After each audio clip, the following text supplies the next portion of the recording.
నమస్కారం. Welcome to Suman TV.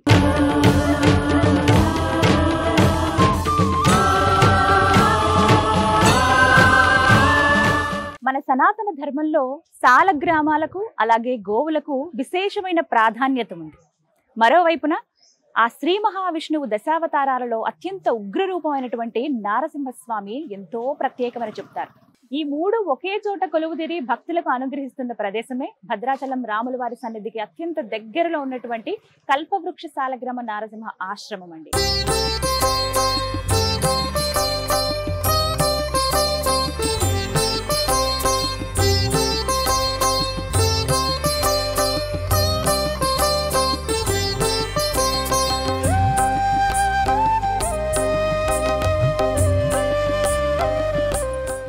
Govinda కల్పవృక్ష నరసింహస్వామి వారి ఆశ్రమం ఎక్కడ అంటే మీకు చాలా త్వరగా చెప్తారు. అడ్రస్ కూడా చాలా క్లియర్గా ఉంటుంది. ప్రత్యేకంగా ఒక మాట చెప్పాలి, నేను ఒక 30 రోజుల క్రితం అనుకుంటా ఇక్కడికి వచ్చాను. అక్కడ ఒక వీడియో కూడా నేను చేశాను, చాలామంది చూశారు. నేను ఒక కోరిక కోరుకుని స్వామివారికి ముడుపు కూడా కట్టాను. అనతి కాలంలోనే నాకు ఆ కోరిక నెరవేరింది. మళ్ళీ స్వామివారిని దర్శించుకోవాలి, కృతజ్ఞతలు చెప్పుకోవాలని వచ్చాను. ఇలాగా ఇప్పుడు ఇంకా ప్రత్యేకమైన పూజలు జరుగుతున్నాయి రానున్నటువంటి అక్షయ తృతీయ రోజున అని చెప్పారు. సో ఆ పూజా కార్యక్రమాలు ఏమిటి అని తెలుసుకోవాలనుకున్నాను. మొత్తంగా ఈ ఆశ్రమాన్ని నిర్వహిస్తున్నటువంటి నిర్వాహకులు కృష్ణ చైతన్య స్వామి గారు కూడా ప్రస్తుతం ఉన్నారు. వారితో మాట్లాడి అక్షయ తృతీయ రోజున ఎటువంటి విశేష కార్యక్రమాలు జరుగుతున్నాయో వెళ్ళి తెలుసుకుందామా మరి. అలాగే స్వామివారిని కూడా దర్శించుకుందాం రండి. నమస్కారం గురువు గారు. నమస్కారం. ఎలా ఉన్నారండి? బాగున్నాం. చాలా సంతోషం వెళ్ళి కలవటం. లక్ష్మీనరసింహస్వామి అనుగ్రహం మీ పైన చాలా ఎక్కువగా ఉన్నట్టుంది. అనతి కాలంలోనే మళ్ళీ ఇక్కడికి పిలిపించారు. అవునండి, నెల రోజులే అయినట్టుంది. అంటే స్వామివారు ప్రత్యేకమే అది కదా, ముడుపు కట్టి 9 ప్రదక్షిణలు చేస్తే సకల అభీష్టాలు ఆయన నెరవేరుస్తారు అని చెప్పి అనతి కాలంలోనే నా కోరిక నెరవేరింది. చాలా సంతోషం. ఈ రకంగా రావటం, దర్శించుకోవడం అనేది నిజంగా మహద్భాగ్యమే. అయితే ఇక్కడ చాలా విశేషమైన పూజలు జరుగుతాయని విన్నాను. అంటే కేవలం ముడుపు కట్టి ప్రదక్షిణాలు చేసి స్వామివారికి అది అర్పించి అలా ఎవరైతే నెరవేర్తారో వాళ్ళు వచ్చి మళ్ళీ దర్శనం చేసుకోవటం అది తెలుసు. అలాగే అన్నదాన కార్యక్రమం నిత్యం ఉండనే ఉంటుంది, ఇవి తెలుసు. వీటితో పాటుగా ఇంకా కొన్ని పూజా విశేషాలు కూడా ఉన్నాయని విన్నాను. ఇప్పుడు త్వరలో రానున్నది అక్షయ తృతీయ, చాలా ప్రత్యేకం అండి. ఇక్కడ చాలా విశేషమైన పూజలు జరుగుతాయని విన్నాను. అక్షయ తృతీయ అనగానే మనకి సింహాద్రప్పను గుర్తొస్తారు, చందనోత్సవం చాలా వైభవంగా జరుగుతుంది అక్కడ. అదేవిధంగా ఇక్కడ కూడా విశేషమైన పూజలు జరుగుతాయని విన్నాను. మరి ఆ పూజా కార్యక్రమాల గురించి వివరిస్తారా? ఆశ్రిత భక్తవత్సలుడైనటువంటి భగవంతుడికి జరిగేటువంటి అనేక ఉపచారాల్లో మనకు స్వామివారికి తిరుమంజనం, హోమం ఇలాంటి కార్యక్రమాలు చాలా అద్భుతంగా జరుగుతున్నాయి. ప్రతి మంగళవారం స్వామివారికి జరిగేటువంటి అభిషేకం, అదేవిధంగా అమావాస్యకు జరిగేటువంటి హోమం, ప్రతినిత్యం కూడా భక్తులు ఇక్కడ ముడుపు కట్టిన తర్వాత వాళ్ళ యొక్క సంకల్పాలు నెరవేరడంతో స్వామివారిని మళ్ళీ వచ్చి తిరిగి దర్శనం చేసుకోవడం ఒక ఎత్తు అయితే, ఇప్పుడు వచ్చేటువంటి అక్షయ తృతీయ చాలా విశేషమైనటువంటిది. మనందరం కూడా అనంతమైనటువంటి భగవద్ అనుగ్రహాన్ని, సంపదని ఇవన్నీ కూడా కలగజేసేటువంటిది అని చెప్పి మనకు పెద్దలు చెప్పి ఉన్నారు. ఆ విధంగానే అక్షయ తృతీయ నాడు మన భారతదేశంలో చాలా మంది బంగారం కొనడం కావచ్చు, ఆ రోజు దాన ధర్మాలు చేయడం కావచ్చు, ఇవన్నీ జరుగుతుంటాయి. అయితే ఇక్కడ భగవంతుడికి 750 సంవత్సరాల క్రితం సాక్షాత్తు లక్ష్మీనరసింహ స్వామివారే అందించినటువంటి కల్పవృక్ష నరసింహ సాలగ్రామ సన్నిధిలో ఆనాడు అత్యద్భుతమైనటువంటి అంటే స్వామివారికి విశేషమైనటువంటి తిరుమంజనం ఉంటుంది, శ్రీ మహాలక్ష్మి అమ్మవారి హోమం ఉంటుంది, వరాహలక్ష్మీ నరసింహ స్వామివారికి సంబంధించినటువంటి హోమం కూడా ఆ రోజు ఉంటుంది. అసలు ఇవన్నీ దర్శనం చేసుకోవడం అనేటువంటిది చాలా విశేషం. ఒకటి చాలా రోజుల నుంచి ప్రతి అక్షయ తృతీయకు కూడా స్వామివారిని ఇక్కడ దర్శించుకోవడానికి చాలా మంది వస్తుంటారు, జరుగుతుంది. అయితే ఈ సంవత్సరం అక్షయ తృతీయకు కొన్ని వేలాది మంది దర్శించుకునేటువంటి అవకాశం ఉందని చెప్పి దానికి తగ్గట్టు ఏర్పాట్లు కూడా జరుగుతుంది. అయితే అక్షయ తృతీయ నాడు ఇక్కడ ఎందుకు దర్శనం చేసుకోవాలి? ఈ అక్షయ తృతీయ నాడు ఇక్కడ దర్శనం చేసుకోవడం ద్వారా మనకు వచ్చేటువంటి కలిగే ఫలితాలు ఏంటయ్యా అంటే, తప్పనిసరిగా అంటే మన ఇంట్లో ఏదైనా ఒక అభీష్టం ఉంటుంది. చాలా మందికి వంశాభివృద్ధి ఫస్ట్ జరగాలి, సంతానం కలగాలి. ఈ అక్షయ తృతీయ నాడు తప్పనిసరిగా ఇక్కడ స్వామివారి జరిగేటువంటి హోమం, అభిషేకం కార్యక్రమంలో పాల్గొని ఆ స్వామివారి చందనం, స్వామివారి తీర్థం, ఆ రోజు స్వామివారికి నివేదన చేసినటువంటి ప్రసాదం ఇది తీసుకోవడం ద్వారా తప్పకుండా సంతాన ప్రాప్తి కలుగుతుంది. నార్మల్గా మామూలు రోజుల్లోనే ఇక్కడ చాలా విశేషంగా ముడుపు కట్టే చాలా సంవత్సరాల సంతానం అవ్వనటువంటి వాళ్ళు కూడా ఇక్కడ సంతానం కలిగించినటువంటి భగవంతుడు స్వామి కల్పవృక్ష నరసింహుడు. అలాంటిది విశేష అనుగ్రహం కలిగినటువంటి రోజు అక్షయ తృతీయ. ఆనాడు స్వామిని దర్శించినంత మాత్రం చేత తప్పనిసరిగా వాళ్ళకి సత్సంతాన ప్రాప్తి కలుగుతుంది. భగవద్ అనుగ్రహం అనేటువంటిది తప్పనిసరిగా మన ఇంటికి వస్తుంది. అదేవిధంగా ఆర్థిక స్థిరత్వం లేనటువంటి ఇల్లులు ప్రస్తుతం సమాజంలో చాలా చూస్తున్నాం. అంటే ఆర్థికమైనటువంటి ఇబ్బందులు అనేటువంటిది మనిషిని అత్యంత కృంగదీసేటువంటి పరిస్థితులు. అది ఇంట్లో ఉండేటువంటి అంటే కుటుంబ సభ్యులకు సంబంధించినటువంటి ఏది జరగాలన్నా కూడా ఆర్థిక స్థిరత్వం అనేటువంటిది ఖచ్చితంగా కావాలి. కల్పవృక్ష నారసింహుడి యొక్క పరిపూర్ణ అనుగ్రహం చేత తప్పనిసరిగా మన ఇంట్లో ఆర్థిక స్థిరత్వం అనేటువంటిది ఖచ్చితంగా కలుగుతుంది. ఈ అక్షయ తృతీయ నాడు మనం ఇక్కడ ప్రతిసారి కూడా జరిగేటువంటి కార్యక్రమాల్లో స్వామి తిరుమంజన తీర్థం, స్వామి యొక్క చందన ప్రసాదం, ఈ రెండింటిని మనం తీసుకోవడం ద్వారా ఈ సంతాన ప్రాప్తి కావచ్చు, ఆర్థిక స్థిరత్వం కావచ్చు, ఇది తప్పనిసరిగా ఇక్కడ జరుగుతున్నాం, ఖచ్చితంగా నెరవేరుతుంది. ఇదివరకు కూడా నేను విన్నాను, అంటే ప్రతి సంవత్సరం ఇదే విధంగా చందనోత్సవం జరగటము, అలాగే సంతానం కలగని వాళ్ళకి ప్రత్యేకించి వాళ్ళు వస్తే వాళ్ళకి సంతానం కలగడం, ఇలాంటి నిదర్శనాలు ఉన్నాయండి? అమ్మ కొన్ని వందల నిదర్శనాలు. ఇప్పుడు మీ కెమెరామ్యానే ఇక్కడ లాస్ట్ టైం ఇక్కడ ముడుపు కట్టి వెళ్ళిన తర్వాత వాళ్ళ భార్యకి సంతానం కన్ఫామ్ అయింది.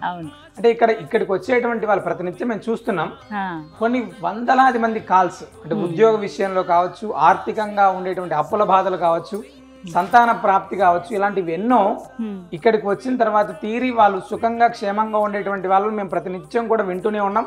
స్వామిని తిరిగి వాళ్ళు దర్శిస్తూనే ఉన్నారు. ఇక్కడికి రావడం అనేటువంటిది భగవద్ అనుగ్రహం ఒకటి. ఫస్ట్ చాలా మంది తెలిసి కూడా వెళ్ళలేకపోవచ్చు. చాలా మందికి అంటే అక్కడ ఉన్నటువంటి పరిస్థితుల్లో భగవంతుడు అంటే మనం రాలేకపోవడానికి ఏదైనా ఒక రకమైనటువంటి ఇబ్బందులు ఉండొచ్చు.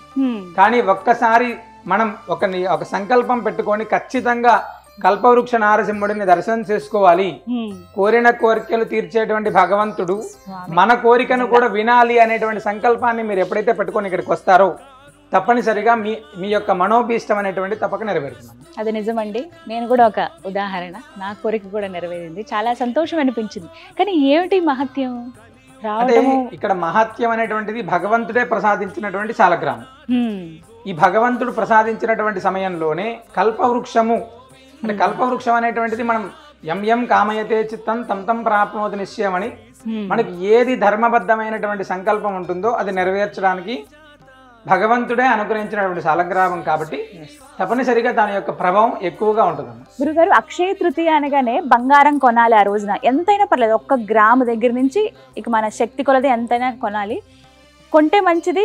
ఆ రోజున తీసుకొచ్చి అమ్మవారి దగ్గర అయ్యవారి దగ్గర పెట్టి పూజించుకుంటే కనుక మనం ఇంకా అభివృద్ధి చెందుతాము, సంవత్సరం కల్లా మళ్ళీ ఇంకా మనం కొనుక్కోగలుగుతాం అనేది ఒక నమ్మకంగా ఉండిపోయింది. అదొక నియమంగా కొంటున్న వాళ్ళని కూడా మనం చూస్తాం ఎంతో కొంత.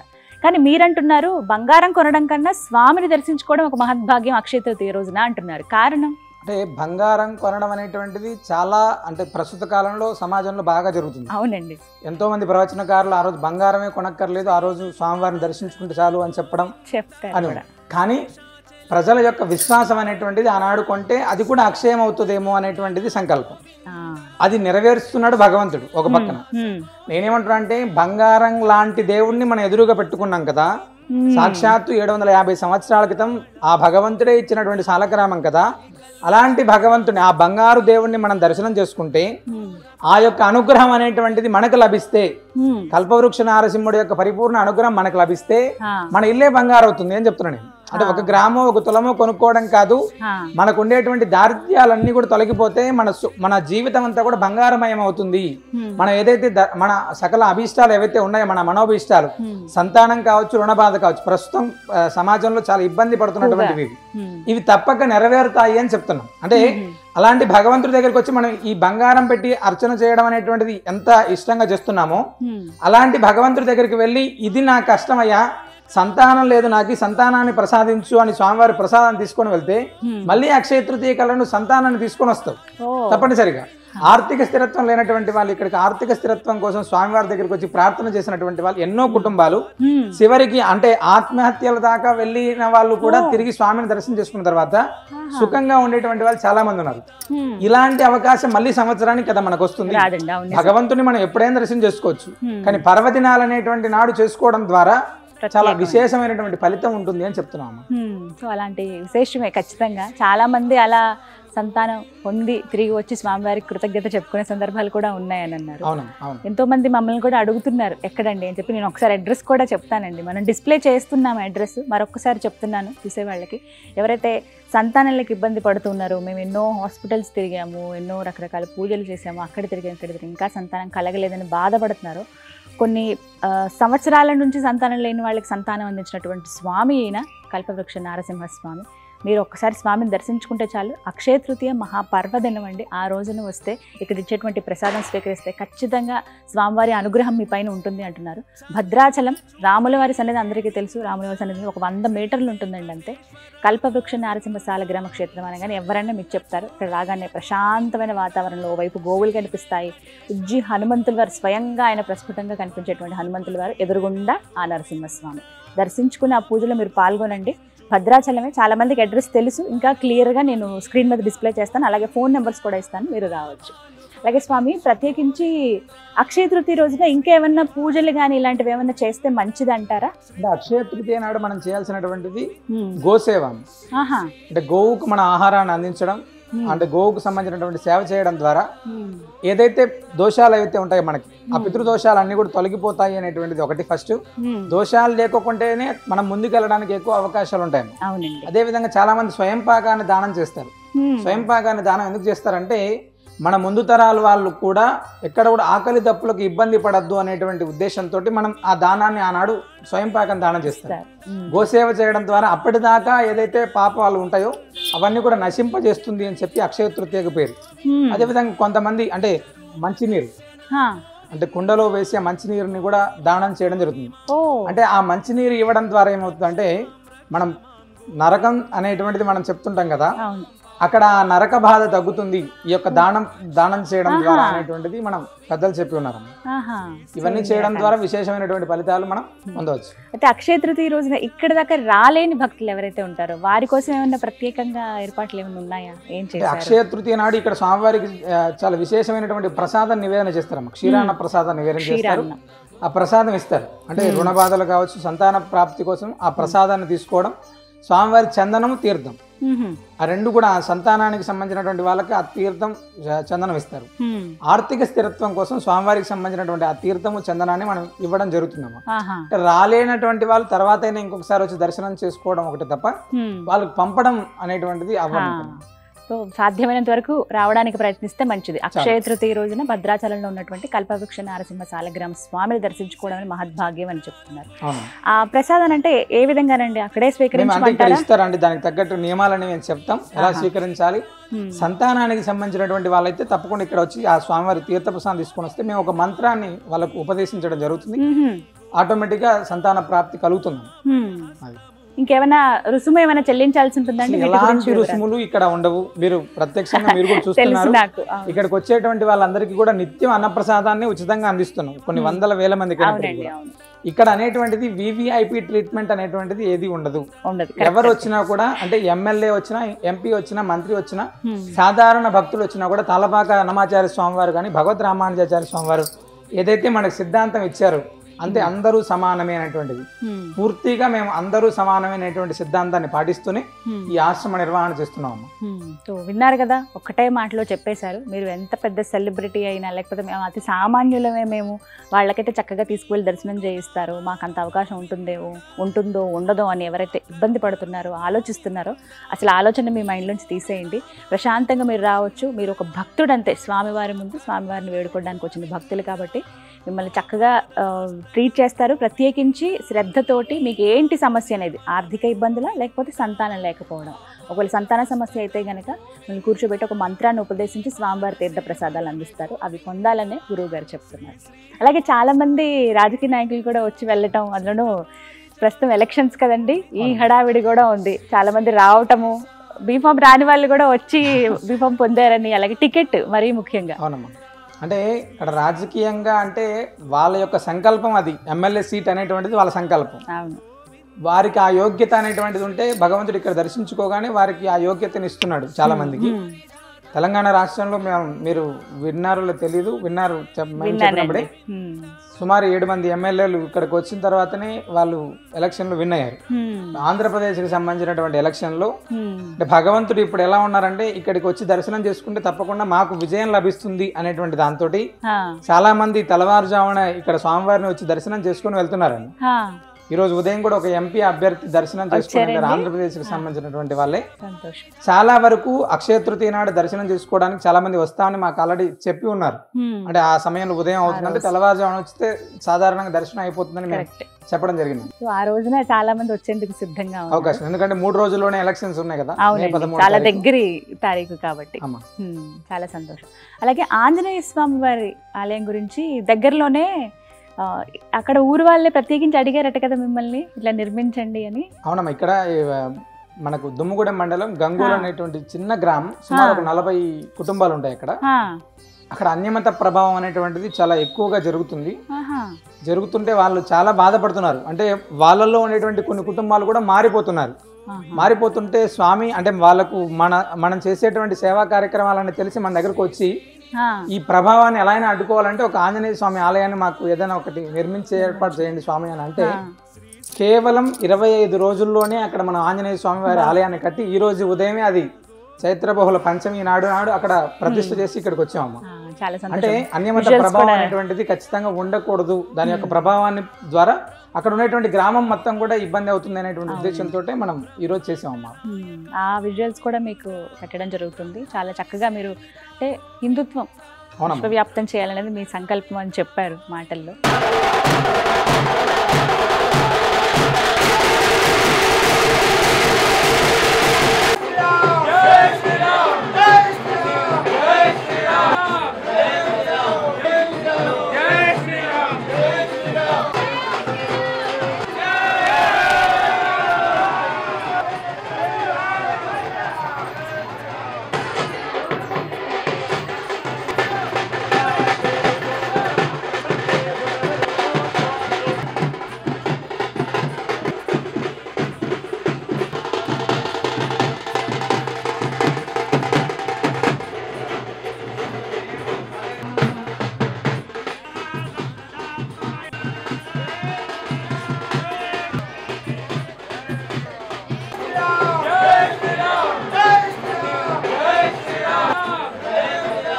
అన్నదానం అయితే నన్ను ఎప్పటికీ ఆశ్చర్యపరుస్తూనే ఉంటుంది. అసలు ఎలా సాధ్యమవుతుంది మీకు? నిర్విరామంగా అలా చేస్తూనే ఉన్నారు, వేల మంది భక్తులు వస్తున్నారు, చక్కగా తిని వెళ్ళటం. శ్రీరామనవమి మీకు ఈ మధ్యకాలంలో పెద్ద ఉత్సవంలో శ్రీరామనవమికి సంబంధించినటువంటి దాంట్లో అయితే పూర్తి స్థాయిలో అంటే నడకదారి నుంచి నడుచుకుంటూ వచ్చేటువంటి యాత్రికులు కొన్ని వేలాది మందికి కూడా నృసింహ సేవావాహిని భక్తుల సహకారంతో సుమారు ఆ 3 రోజులు అంటే శ్రీరామనవమికి ముందు 2 రోజుల నుంచి శ్రీరామనవమి రోజు వరకు కూడా సుమారు 35,000 మందికి మా వంట స్వాములందరినీ కూడా ప్రత్యేకంగా అభినందించాలి. ఎందుకంటే ఎక్కడ కూడా చిన్న ఇబ్బంది పడకోకుండా వండుతూనే ఉన్నారు, పెడుతూనే ఉన్నాం. 35,000 మందికి అన్నదానం అంటే 35,000 మంది. ఎంతమంది పని చేసిన వాళ్ళు ఎంతమంది అంటే కష్టపడి 25-30 మంది వండే వాళ్ళు, తర్వాత ఇలా అనేవాళ్ళు అంతే బఫే సిస్టమ్ లోనే పెట్టాలి. 25-30 మంది పూర్తి సార్ అదే పని 3 రోజులు ఇక్కడే జరిగాయండి. మొత్తం ఇదంతా బయట వేసామమ్మా, పక్కనండి వేసాము. వండేటువంటి వాళ్ళు అంతా కూడా ఎప్పటికప్పుడు జరుగుతూనే ఉంది. ఇంకా సందడిగా ఉంటుంది. చాలా కొన్ని వేల మంది దర్శనానికి వచ్చేటువంటి వాళ్ళు ఒక పక్క అయితే భోజనం చేసేటువంటి వాళ్ళు అంటే ఎక్కడ కూడా ఆగకుండా కంటిన్యూషన్ లో ఎక్కడ కూడా ఆగకుండా జరుగుతూనే ఉన్నాం. ఏ సమయం నుంచి ఏ సమయం వరకు జరిగింది ఆ రోజు? ఉదయం 7 గంటలకు ప్రారంభం చేసామమ్మా, రాత్రి 9:30-10. 3 రోజులు కూడా సేమ్ అలానే జరిగింది. అంటే బ్రేక్ఫాస్ట్ లాగా కూడా బ్రేక్ఫాస్ట్ భోజనం, రాత్రి మళ్ళీ టిఫిన్ కూడా మళ్ళీ. ఎంతటి ఇదండి నిజంగా చూస్తేనే ఆ సందడి, ఆ హడావిడి భలే. ఇదంతా కూడా పూర్తి అంటే నిలబడే స్థలం కూడా కాకుండా బయట కావచ్చు లోపల ఎలా కూడా నిజంగా చూడాలి అలాంటివన్నీ కూడా. భలే అదృష్టం. చాలా అద్భుతంగా భక్తుల సహకారం చేత స్వామి అనుగ్రహం అంటే అంత మందికి మనం పెట్టగలుగుతున్నాం అంటే ఖచ్చితంగా అంటే దాతల యొక్క హృదయాల్లోకి భగవంతుడు వెళ్తేనే అది జరుగుతుంది కదా. నిజమే. అది ఆ యొక్క హృదయాల్లోకి వెళ్ళి ఎవరు ఎలా వస్తుందో కూడా అంటే మేము వెళ్ళి మీరు ఇవ్వండి అని ఎవరి దగ్గరికి వెళ్ళి అర్థించాల్సిన అవసరం లేకోకుండా స్వామి మీరు చేయండి, మేము వెనకల ఉన్నాం. నృసింహ సేవావాహిని అనేటువంటి కుటుంబం ఎలాంటిదయ్యా, మీరు చేయండి స్వామి, మేము వెనకల ఉన్నాం. ఎంతమంది సభ్యులండి? మొత్తం కొన్ని వేలాది మంది ఉన్నారు. ఏ చిన్న కార్యక్రమం జరిగినప్పటికీ కూడా ఎక్కడ కూడా ఇంత కూడా ఇబ్బంది పడకోకుండా మనం పలాని కార్యక్రమం జరుగుతుంది దానికి తగ్గటువంటి ఏర్పాట్లన్నీ కూడా పూర్తి స్థాయిలో జరుగుతాయి. ప్రతి ఒక్కరు వారి వంతుగా అంటే ఆ స్వామి సేవలో పాల్గొనడమే ఇది. అది ఒక అంటే దానం చేయటమనో లేకపోతే వాళ్ళ వంతుగా అన్నట్టుగా నేను అనుకోనండి. ఎక్కడైనా ఇలా డొనేషన్స్ అవి ఇవ్వాలి అని అన్నప్పుడు అది ఆయన మనకి ఇచ్చినటువంటి అదృష్టం, తీసుకోవడానికి కూడా మనం యోగ్యులై ఉండాలి. నిజంగా అది మాత్రం అనిపించింది నాకు కూడా. చాలా సంతోషం. ఖచ్చితంగా నా వంతుగా కూడా నేను స్వామివారి కృపలో పాల్గొనేందుకు ప్రయత్నిస్తాను. అది కూడా ఆయన కృపే, ఆయన అంగీకారం. గతంలో వచ్చినప్పుడు కూడా అన్నదానానికి చేసి ఉన్నారు ఆల్రెడీ, మళ్ళీ చేస్తా అంటున్నారు. చాలా సంతోషం. తప్పకుండా అండి, తప్పకుండా. అది ఎక్కడెక్కడో మనం ఏదో సాయం చేస్తాం, ఇది మనకి తెలిసి అది కూడా ఒక భగవత్ సంకల్పంతో మీరుండడం అనేది అలాంటి వాళ్ళకి తోడైతే ఇంకా చాలా మంచిదండి. ఎందుకంటే ఇక్కడ నేను రుజువు చూశాను కాబట్టి చెప్తున్నాను. చాలా ఆలయాలు వెళ్తుంటాం, ప్రతి చోట ఏదో ఒక రకంగా స్వామి అమ్మవారు ఎవరైనా కూడా వాళ్ళ నిదర్శనాన్ని చూపిస్తూనే ఉంటారు మాకు. అలాంటిది ఇక్కడ ఇంకా ప్రత్యేకం అని చెప్పుకోవాలి. ముడుపు కట్టాను స్వయంగా నేను, అది ఎప్పటికీ అలా గుర్తుండిపోతుంది. మళ్ళీ దర్శనానికి రావాలి అన్నట్టు అనిపించింది. దర్శనం మీకు తొందరగా ఇచ్చారంటే అది నిజంగా, అది మాత్రం నిజం. గురుగారు, నృసింహ సేవా వాహిని ద్వారా మేము ఎన్నో రకాల కార్యక్రమాలు చేస్తున్నామని చెప్పారు. అయితే చాలా మంది వచ్చి స్వామివారి కృపలో పాల్గొనడానికి వాళ్ళ వంతుగా సహాయం చేసిన వాళ్ళు ఇలా వస్తారు, వెళ్ళిపోతారు. కానీ మేము కూడా ఒక సభ్యులం కావాలి, అందులో మీతో పాటు ప్రయాణం చేయాలి, స్వామివారి అనుగ్రహం పొందాలి, విశేష పూజా కార్యక్రమాల్లో మేము పాల్గొనాలి అనుకునే వాళ్ళు ఏ విధంగా మిమ్మల్ని ఆశ్రయించాలి, ఎలా సభ్యత్వం పొందొచ్చు? అంటే నృసింహ సేవా వాహిని అనేటువంటి సంస్థలో సభ్యులుగా ఉండాలంటే ఫస్ట్ ధర్మ ప్రవర్తన అనేటువంటిది మన దగ్గర కొంచెం ఉండాలమ్మా. ఫస్ట్ అంటే నలుగురికి మంచి చేయాలనేటువంటి సంకల్పం మీ దగ్గర ఉంటే తప్పనిసరిగా ఇందులో సభ్యులు అవ్వచ్చు. ఫస్ట్ ఇందులో ప్రత్యేకమైనటువంటి రుసుములు కానీ అలాంటి డబ్బులు కట్టుకొని జాయిన్ అవ్వడాలు ఇలాంటివి ఏమి ఉండవమ్మా. సనాతన ధర్మ ప్రచారంలో మన ప్రాంతంలో మనం చేయగలిగినటువంటి ఏదైతే సేవా కార్యక్రమాలు ఉన్నాయో అవి చేయడానికి మేము కూడా సిద్ధం అనేటువంటి వాళ్ళందరినీ కలుపుకొని మనం ఇందులో వెళ్తున్నాము. ఇప్పటిదాకా అనేక ప్రాంతాలు, ఆంధ్ర తెలంగాణ ప్రాంతాలు ఇవన్నిట్లో కూడా సుమారు 35,000 మంది ప్రత్యక్షంగా నృసింహ సేవా వాహినికి సభ్యులు ఉన్నారు. పరోక్షంగా 1,00,000 పైచిలకు మంది సభ్యులు నృసింహ సేవా వాహినికి ఉన్నారమ్మా. అందరూ కూడా వాళ్ళ ప్రాంతాల్లో మనం చేసేటువంటి కార్యక్రమాలు అంటే కరోనా విపత్కర పరిస్థితి కావచ్చు, గోదావరి వరద, ఇలాంటి ఎన్నో కార్యక్రమాల్లో మాతో కనెక్ట్ అయ్యి మాతో జర్నీ సాగిస్తూనే ఉన్నాను ఇప్పుడు కూడా. అంటే ఈ ఒక గుడికి ఇబ్బంది వచ్చింది, ఆ ప్రాంతంలో ఆ గుడికి సంబంధించినటువంటి దాన్ని మనం ఏదైనా చేయగలము అనేటువంటి వాళ్ళు చాలా మంది వస్తున్నారు. ఆర్థికంగా ఆ గుడికి చేయూతనిచ్చేటువంటి వాళ్ళు, లేదా అక్కడ ఆ భగవంతుడికి సంబంధించిన ధూపదీప నైవేద్యాలకు సంబంధించిన ఇలాంటి కార్యక్రమాల్లో భాగస్వామ్యం వెళ్ళేటువంటి వాళ్ళు కొంతమంది అయితే గోవులు ఇబ్బంది పడుతున్నాయి చాలా దగ్గర, ఆ గోవులకు మేము గ్రాసం అందిస్తాం అనేటువంటి వాళ్ళు కొంతమంది ఇలాగా. కొన్ని చోట్ల అనాథాశ్రమాలు ఇబ్బంది ఉన్నాయి, అనాథాశ్రమాలు అలాంటివి ఉండనేకూడదు, వాస్తవంగా ఇబ్బందులు ఉన్నాయనేటువంటి దాంతో చాలా మంది కనెక్ట్ అయ్యి చేసేటువంటి వాళ్ళు కొంతమంది. ధర్మ ప్రచారానికి కొంతమంది ముందుకు వచ్చి అంటే గర్భాపసి చేయడానికి చాలా మంది సేవకులు ముందుకు వచ్చి చేస్తున్నారు. ఇలాంటి అనేక కార్యక్రమాల్లో ప్రత్యక్షంగా కొంతమంది, పరోక్షంగా కొంతమంది, చాలా మంది ఈ కార్యక్రమాలన్నీ కూడా సహకరిస్తున్నారు. ఈ విధంగా చేయొచ్చు. అంటే సహాయం అనేది ఏ రకాలుగా అండి? అంటే ఆర్థికంగా ఒకటే సహాయం కాదమ్మా. ఆర్థికంగా ఇచ్చేటువంటి వాళ్ళు కొంతమంది అయితే మాకు మేమున్నాం, మా ప్రాంతంలో మీరు చేయండి స్వామి, మీకు ఆసరా కల్పిస్తాం అనేటువంటి వాళ్ళు అక్కడ ఉండేటువంటి ప్రాంతంలో ఏదైతే అవసరమో మనకి, ఇప్పుడు కొన్ని చోట్ల డబ్బే కాకుండా కొన్ని చోట్ల మనుషులతో అవసరం ఉంటుంది ఆ ప్రాంతంలో, అలాగా ముందుకు వచ్చేటువంటి వాళ్ళు. ఇప్పుడు ఏదైనా చిన్న ఆలయం కడుతున్నాం మనం ఒక దగ్గర, అన్ని కూడా చిన్న చిన్న భజన మందిరాలని ఏర్పాటు చేస్తున్నాం ఎక్కడ కూడా, అంటే వాళ్ళే పూజ చేసుకునేటువంటి విధంగా ఏర్పాటు చేస్తున్నాం. చాలా మంది ఇసుక ఇచ్చేటువంటి వాళ్ళు ఇసుక ఇస్తున్నారు, సిమెంట్ ఇచ్చే వాళ్ళు సిమెంట్ ఇస్తున్నారు, ఇటుకలు పంపించేవాళ్ళు ఇటుకలు. ఇప్పుడు ఆ గ్రామంలో మేము కట్టినటువంటి గ్రామంలో పూర్తి ఆ గ్రామస్తులే కట్టినటువంటి ఆలయం, బయట వాళ్ళు వచ్చి ఎవరు కట్టలేదమ్మా. ఇసుక సిమెంట్ కలిపి వాళ్ళే, ప్లాస్టింగ్ కూడా వాళ్ళే చేసినటువంటి, అలాగా చాలా మంది వచ్చేస్తున్నారమ్మా. ఇలా ఎవరో ఒకరు స్వామి ఇంకా ఆ రకంగా ప్రేరేపిస్తున్నారు వారిని. సేవ చేయడానికి మనసు ఉండాలి, అది భగవంతుడు వాళ్ళకి ఇస్తున్నారు. ఆ విధంగా వచ్చేటువంటి వాళ్ళు ఎవరైనప్పటికీ కూడా సంస్థని సంప్రదిస్తే తప్పకుండా మా యొక్క సహాయ సహకారాల ద్వారా ముందుకెళ్తాం. అలాగే అన్నదానానికి కూడా ఇలా అందించొచ్చా? అంటే ఆ నిత్యాన్న ప్రసాదం అనేటువంటిది పెద్ద యజ్ఞం అమ్మ. ఈ నిత్యాన్న ప్రసాదానికి అంటే ప్రతి ఒక్కరు కూడా ఒక్కొక్కరు ఒక్కొక్క చెయ్యి వేస్తేనే జరుగుతుంది. ఎందుకంటే అన్నప్రసాదం అనేటువంటిది ఇంకొకరికి అందించాలంటే మన పూర్వజన్మ సుకృతం ఉండేటే మనం ఇచ్చేటువంటి ప్రసాదం ఇంకొకరు తీసుకుంటారు. అలాంటిది భద్రాచల రాముడి దర్శనానికి వచ్చేటువంటి వాళ్ళు, కల్పవృక్ష నరసింహ సాలగ్రామ దివ్య దర్శనానికి వచ్చేటువంటి వాళ్ళు, యాత్రికులందరికీ కూడా అన్నప్రసాదం అనేటువంటిది మనం అందులో భాగస్వామ్యం అవ్వడం అనేటువంటిది చాలా గొప్ప వరం. చాలా మంది భక్తులు ఇప్పటికి కూడా కొంతమంది కూరగాయలు పంపిస్తే, కొంతమంది బియ్యం పంపిస్తే, కొంతమంది కందిపప్పు, ఇలా కొన్ని సామాన్లు వాళ్ళు ఎక్కడెక్కడ ప్రాంతాల్లో పంపిస్తున్నారు చాలా మంది పంపిస్తున్నారు. శ్రీకాకుళం దగ్గర నుంచి మంచిర్యాల, ఆదిలాబాద్ ఎక్కడెక్కడో ప్రాంతాల వాళ్ళు మేము బుక్ చేసామండి, బియ్యం పంపిస్తున్నాం, లేదా కందిపప్పు పంపిస్తున్నాం, ఆయిల్ పంపిస్తున్నాం, చాలా మంది అలా పంపిస్తూనే ఉన్నారు ఇప్పటికి కూడా. చాలా సంతోషం. ఆ విధంగా కూడా సహాయాన్ని పంపించేసాము. స్వామి, చాలా మంది మమ్మల్ని ఒక ప్రశ్న అడిగారు, ఆర్థిక ఇబ్బందులతో చాలా బాధపడుతున్నామండి, మాకు వీటి నుంచి బయటపడే మార్గమే లేదా అని. ఆర్థిక ఇబ్బందులు ఎంత దారుణం అంటే, చిన్న ఏదో చేబదులకని చెప్పి కొంత అప్పు తీసుకుంటారండి, అది వడ్డీలు పెరిగిపోయి చక్రవడ్డీలను అలా అలా అలా వడ్డీలు వేసుకుని లక్షల దాకా వెళ్ళిపోతాయి. కొంతమంది కోట్లలో అప్పుల్లో కూరుకుపోయిన వాళ్ళు ఉంటారు. వాళ్ళ స్థాయికి మించి అప్పులు చేసి ఇబ్బంది పడి కుటుంబాన్ని కూడా వదిలేసి వాళ్ళు ప్రాణాలు తీసుకునే దాకా వెళ్ళిపోతున్నారండి. ఇలాంటి వాళ్ళకి ఏమన్నా మార్గం ఉందా? స్వామి కృప వారి పైన ఎలా ఉంటుంది? ఖచ్చితంగా. అంటే లక్ష్మీ నృసింహ స్వామి వారే రుణ విమోచనాన్ని చేయగలిగేటువంటి వాడు ఫస్ట్.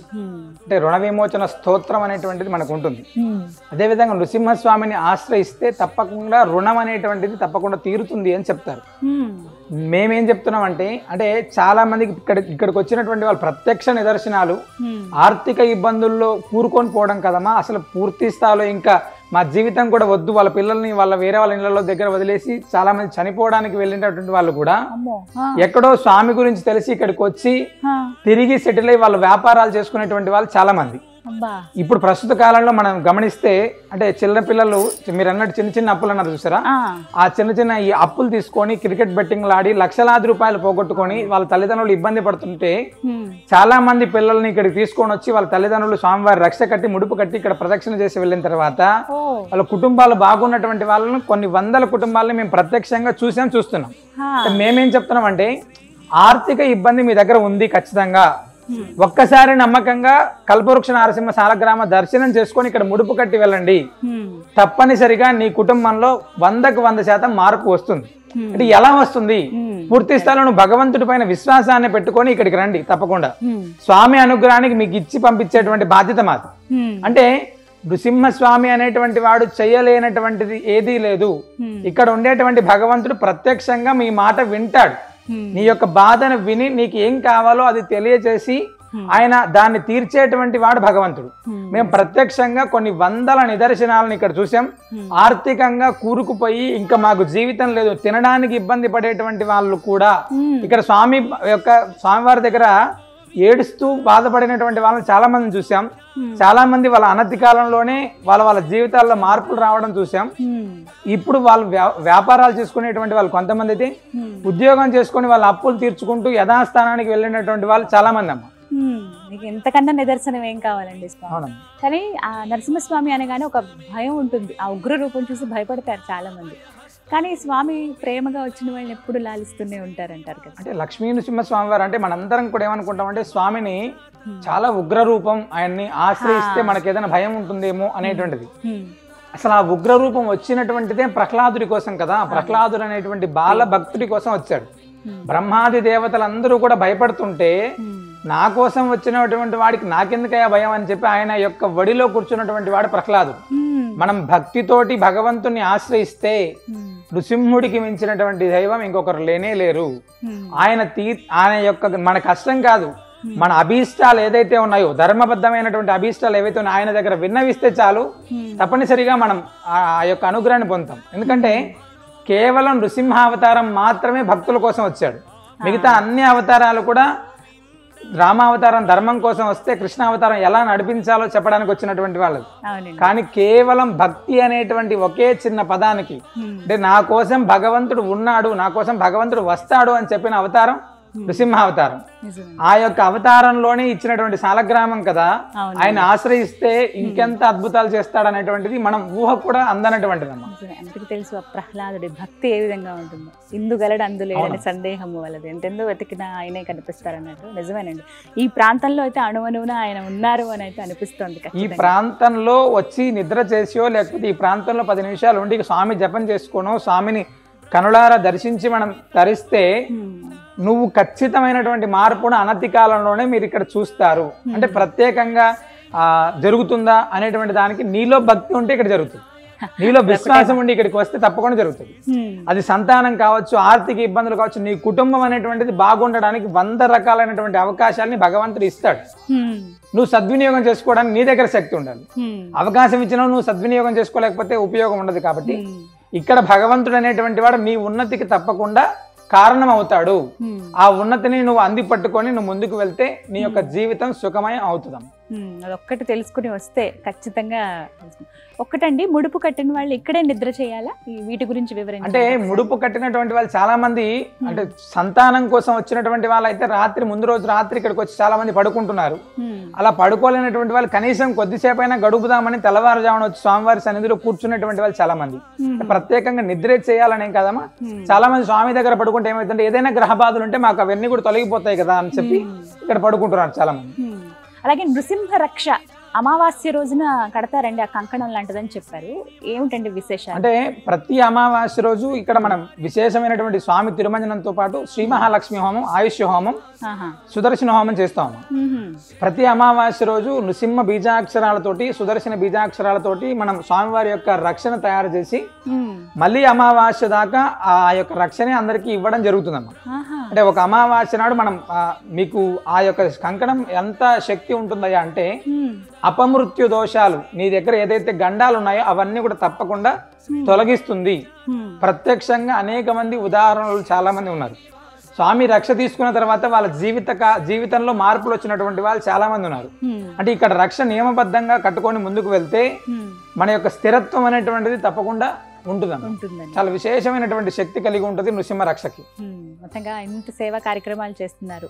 మీ ఆలోచన ఏంటండి? ఇంకా ఏ విధంగా చూడాలనుకుంటున్నారు? నృసింహ సేవావాహిని అనేటువంటిది గడప గడపకు తీసుకెళ్లాలనేటువంటిది ఒకటైతే, కల్పవృక్ష నారసింహుడు యొక్క పరిపూర్ణ అనుగ్రహం చేత ప్రతి కుటుంబం కూడా స్వామి అనుగ్రహంతో ఉండాలనేటువంటిది మనమే పెట్టుకుంది. అయితే నృసింహ సేవావాహిని ఆధ్వర్యంలో ఒక ప్రత్యేకమైనటువంటి గురుకులాన్ని ఏర్పాటు చేయాలి అనతి కాలంలోనే అనేటువంటిది ఒకటి. ఈ యొక్క కల్పవృక్ష నారసింహుడికి విశేషమైనటువంటి సన్నిధిని ఒకటి మనం ఏర్పాటు చేసేటువంటి ఆలోచన కూడా తొందరలోనే చేస్తున్నామమ్మా. ఈ 2 కార్యక్రమాలని కూడా అనతి కాలంలోనే మేము పూర్తి చేయాలనేటువంటిది సంకల్పం. చాలా సంతోషం స్వామి. ఎన్నిసార్లు నరసింహస్వామి గురించి విన్నా ఇంకా వినాలనే అనిపిస్తుంది. వారి గురించి మీరు చెప్తున్నవన్నీ కూడా ఇక్కడ ప్రత్యేకించి స్వామివారి నిదర్శనాలు ఎన్నో ఉన్నాయి, కోకొల్లలు. రాబోయేటువంటి అక్షయ తృతీయ రోజున సంతానం లేని వారు కావచ్చు, ప్రత్యేకించి ఆర్థిక ఇబ్బందులు ఎవరైతే ఉన్నారో వాళ్ళు వచ్చి దర్శించుకుంటే అది మహద్భాగ్యం అనే చెబుతున్నారు.